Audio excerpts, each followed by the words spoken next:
July 16, 1054, marked a significant event in Christian history when Cardinal Humbert, representing the delegation of the Catholic Church, entered the Hagia Sophia Church. Patriarch of Constantinople, Michael Cerularius, was preparing for the acre in Hagia Sophia.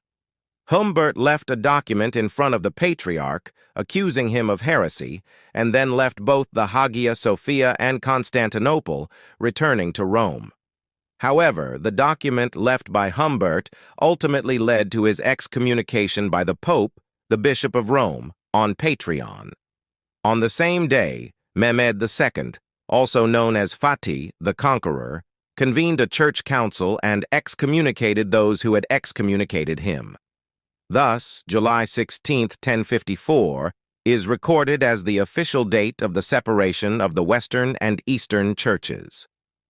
The schism, known as the Great Schism, was not a sudden occurrence but rather the result of a series of events spanning centuries. The fundamental debate among Christian clergy for centuries revolved around which church held universal superiority. The Roman bishops, known as popes, argued for the primacy of the Western Church, asserting that Peter, one of Jesus' apostles, had come to Rome, established a church, and was martyred there.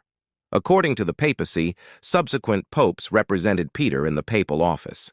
Additionally, Paul, who played a significant role in spreading Christianity, also came to Rome and was martyred there. According to the Western Church, both Peter and Paul were buried in the Vatican, and the Roman Church, therefore, claimed universal supremacy. In contrast, the Eastern Church asserted its superiority through a more earthly perspective, emphasizing the importance of Constantinople as the residence of the emperor. In the pre-Christian Roman religion, emperors in the capital were considered the head of religious authority. This tradition continued after the capital moved to Constantinople in the 4th century AD.